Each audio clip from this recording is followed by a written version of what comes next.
ابرہا مکہ کا یہ چھوٹا سا گھر میری فوج کے سامنے کب تک ٹھہر پائے گا؟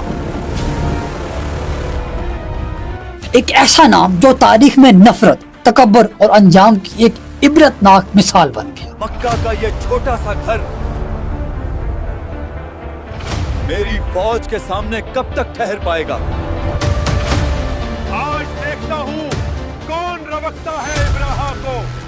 یہ وہ بادشاہ تھا جس نے اللہ کے گھر کعبہ کو گرانے کا خواب دیکھا، اور وہ بھی کم نہیں بلکہ 60,000 سپاہیوں کی زبردست فوج کے ساتھ۔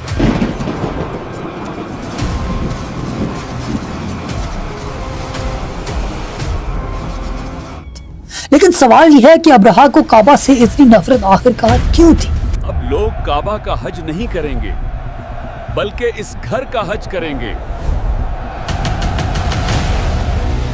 آخرکار اس کے دل میں یہ آگ کیسے اور کیوں بڑھ گئی کہ اس نے پوری قوم عرب کو چیلنج کر دیا۔ اس زمانے میں کعبہ پورے عرب کا ایک روحانی مرکز تھا۔ عرب کے ہر قبیلے کے لوگ سال میں کم از کم ایک بار مکہ آ کر طواف کعبہ ضرور کرتے۔ لبیک اللہم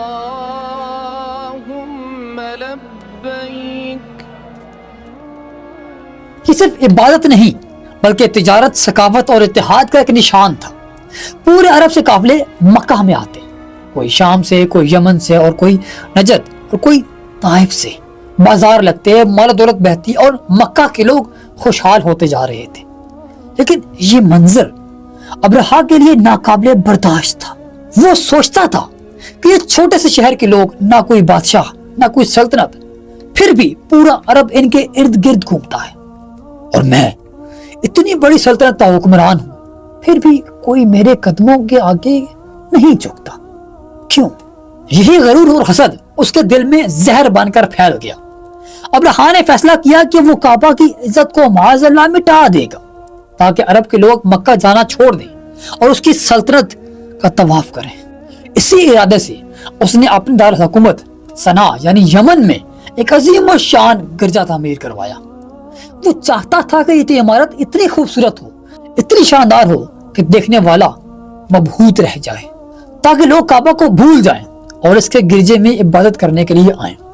اس گرجے کی تعمیر پر خزانے لٹا دیے گئے، سنگ مرمر، سونا، چاندی، نیلم اور یاقوت سے دیواریں سجائی گئیں، اور ابرہا نے اعلان کیا اب پورے عرب کے لیے اب لوگ کعبہ کا حج نہیں کریں گے بلکہ اس گھر کا حج کریں گے۔ یہی عبادت گاہ ہو گئی، مگر تقدیر کچھ اور چاہتی تھی۔ عرب کے لوگوں نے اس کی بات کا مذاق اڑایا۔ کسی نے اس کے چرچ کو غرور کی ایک عمارت کہا، تو کسی نے رات کے اندھیرے میں جا کر اس کی دیواریں گندی کر دی۔ کہا جاتا ہے کہ ایک قریش نوجوان نے انتقاماً اس کے گرجے کی بے حرمتی کر دی، اور یہ واقعہ ابرہا کے لیے آگ پر تیل ثابت ہوا۔ وہ چیخ اٹھا، اب بہت ہو گیا، میں اس گھر کو مٹا دوں گا، اس پر یہ لوگ فخر کرتے ہیں، میں کعبہ کو زمین سے مٹا دوں گا معاذ اللہ۔ غصے، تکبر اور انا کے اندھیرے میں جلتا ہوا ابرہا اپنی فوج کی تیاری میں لگ گیا۔ 60,000 سے زائد سپاہی، درجنوں ہاتھی، سینکڑوں گھوڑے اور جنگی ساز و سامان سے لیس لشکر تیار ہو گیا۔ لیکن کیا تم جانتے ہو کہ یہ وہی ابرہا تھا جو کبھی بادشاہ نہیں تھا؟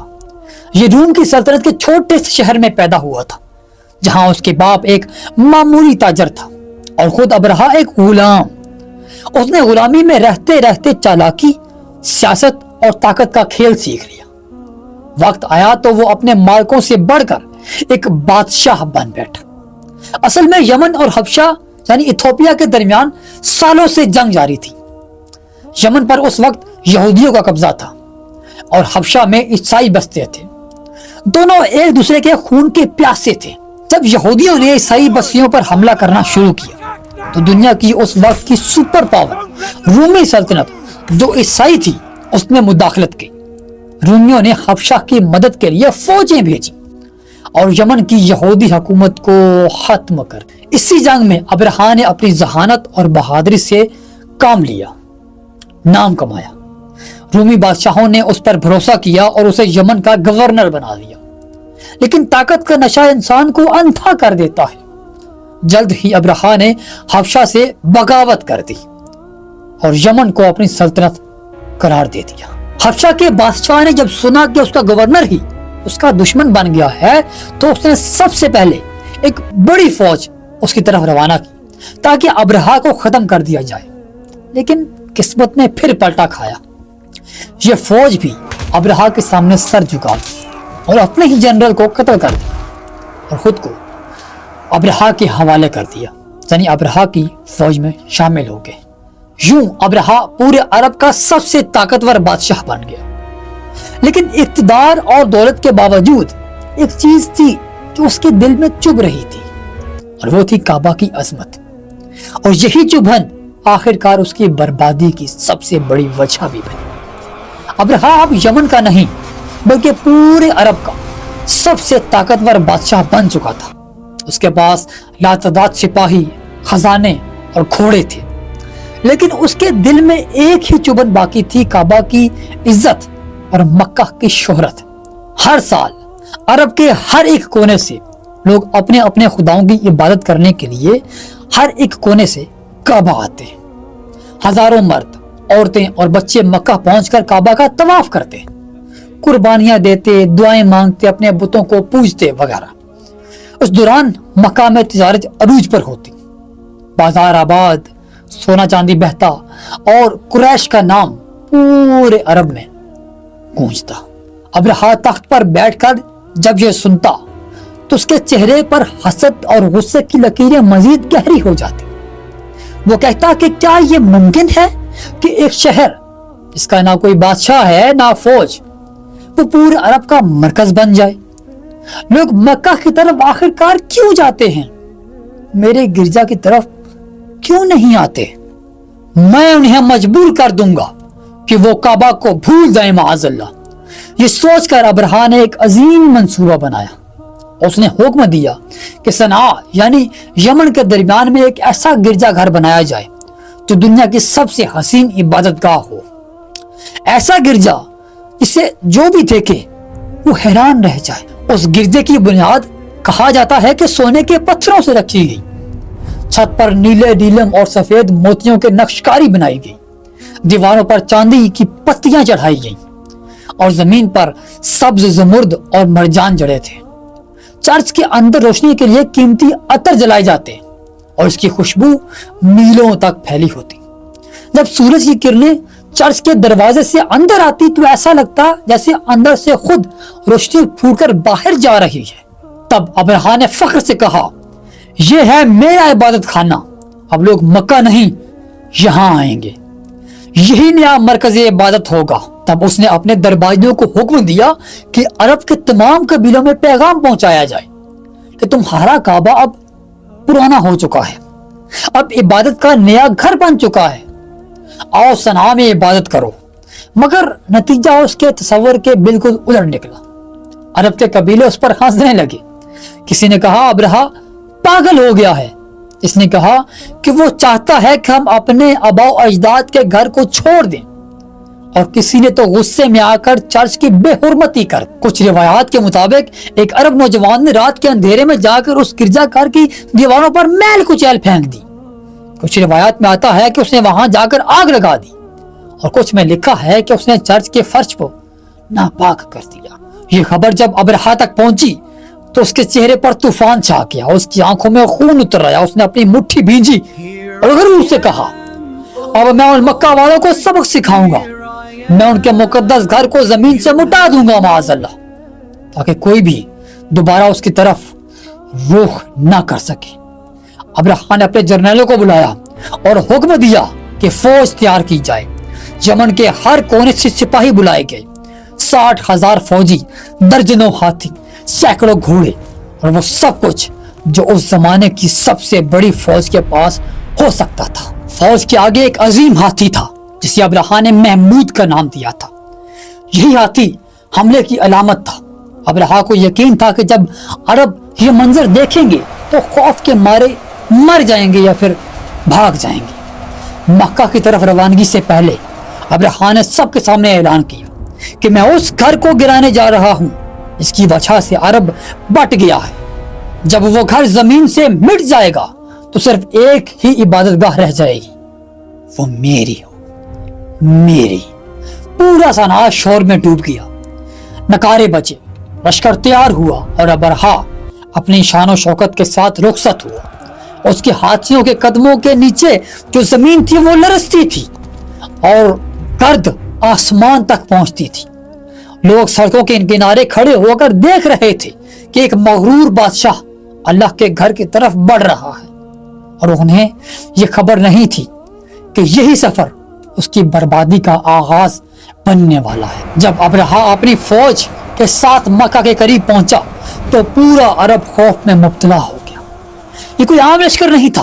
60,000 के करीब सिपाही, सैकड़ों हाथी, जदीद तरीन हथियार और एक ऐसी फौज जो पूरे यमन और हबशा के तजर्बाकारों जंगजुओं पर मुश्तमिल थी। अबरहा के पास एक बहुत बड़ा हाथी था जिसे महमूद कहा जाता था।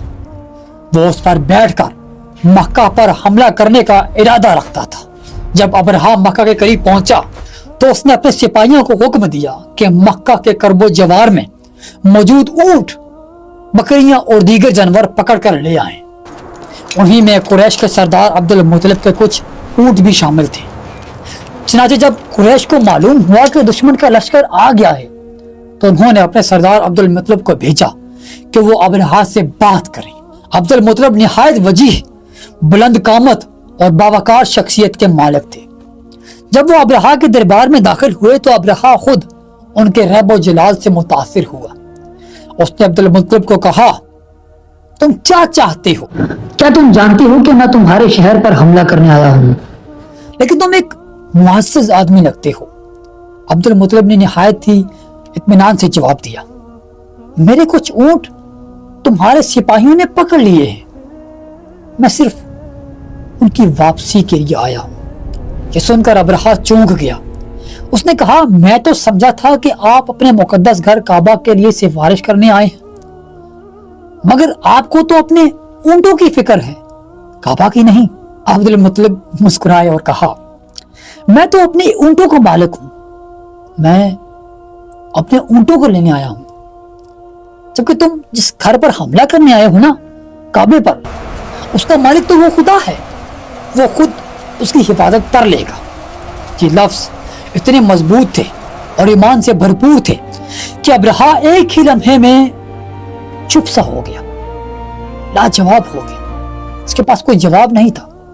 वो खामोश हो गया, सोचता रहा और फिर उसने कहा, ठीक है, अपने ऊंट वापस ले लो, लेकिन मैं कल हमला करने जरूर आऊंगा काबे पर। अब्दुल मुतलिब जब वापस आए और कुरैश के लोगों से कहा कि तुम सब शहर छोड़ दो, पहाड़ों की तरफ निकल जाओ और काबा को उसके मालिक के हवाले कर दो, वो खुद जानता है कि उसे कैसे बचाना है। अगली सुबह जब अबरहा ने हमले का हुक्म दिया तो एक अजीब वाकया पेश आया। फौज ने हाथियों को आगे बढ़ाने की कोशिश की, लेकिन सब हाथी बैठ गए। चाबुक मारे गए, नेज़े चुभाए गए, आग दुखाई गई, मगर हाथी आगे ना बढ़े, बल्कि जब उन्हें मक्का की तरफ मोड़ा जाता तो वो बैठ जाते, और जब यमन की सिमत घुमाया जाता तो वो दौड़ने लग पड़ते। दरअसल ये रब ताला की तरफ से एक वार्निंग थी कि अगर अब भी तुम वापस चले जाओ तो शायद मैं तुम्हारी जान बख्श दूं, शायद तुम्हें कोई आसान मौत दूं। लेकिन वो तो वापस जाने वाले नहीं थे। अबरहा ने हुक्म दिया कि आगे बढ़ो और हमला करो। उसी वक्त कुछ गिरोह, जिन्हें अबाबिल कहा जाता है, अपनी चोंचों में पत्थर लिए हुए, अपने पंजों में पत्थर लिए हुए आसमान में दिखाई थे। इतनी ज्यादा तादाद में थे, कहा जाता है कि आसमान छुप गया और वो पत्थर इन पर गिरने लग गए। वो पत्थर जहां भी गिरता वहां गोश्त गलने लग जाता, जिस्म से अलग हो जाता, हड्डियां बाहर आ जाती और एक दर्दनाक मौत मरने लगते। पूरी फौज में भगदड़ मच गई। अबरहा के सिपाही इधर उधर भागने लगे, हाथी चीखने लगे और जमीन पर एक क़यामत का मंजर छा गया। अबरहा खुद भी एक पत्थर से जख्मी हुआ, उसका जिस्म गलने लगा और वह भागता हुआ यमन की तरफ भागा, लेकिन रास्ते में ही उसका जिस्म टुकड़ों में बट गया। کچھ مورخین کے مطابق یہ کوئی عام واقعہ نہیں تھا بلکہ ایک قدرتی عذاب تھا، شاید ایک مہلک بیماری جسے سمال پاکس یعنی چمڑی کی وبا نے فوج کو لپیٹ لیا۔ مگر عربوں کے نزدیک یہ ایک معجزہ تھا، اور سچ میں بھی یہ ایک معجزہ تھا، رب تعالیٰ کا معجزہ، کیونکہ وہ جو پتھر تھے وہ کوئی ہارڈ پتھر نہیں تھے، وہ کوئی سخت پتھر نہیں تھے، وہ بالکل نرم نرم پتھر تھے، اتنے نرم کہ شاید وہ اگر کسی کو لگیں تو کچھ بھی نہ ہو۔ لیکن رب دو جہاں اپنی قدرت دکھانا چاہتے تھے، وہ دکھانا چاہتے تھے کہ میں ایک بہت بڑی فوج کو ایک چھوٹے سے پرندے کے پکڑے ہوئے چھوٹے سے نرم پتھر کے ذریعے ایسی بھیانک موت بھی دے سکتا۔ اس دن کے بعد قریش کی عزت اور اثر عرب میں کئی گنا بڑھ گیا، پورے خطے میں یہ بات پھیل گئی کہ کعبہ کو کوئی گرا نہیں سکتا۔ لوگ مکہ کو اور زیادہ احترام کرنے لگے، تجارت بڑھنے لگی، زائرین کی تعداد مزید بڑھتی گئی، اور مکہ تیزی سے ایک اقتصادی اور روحانی مرکز بن گیا۔ اور پھر اسی سال اسی مکہ میں ایک بچے نے آنکھ کھولی، اور بچے کا نام رکھا گیا محمد، وہی نبی جن کی آمد نے دنیا کی تاریخ کو ہمیشہ کے لیے بدل دیا۔ سبسکرائب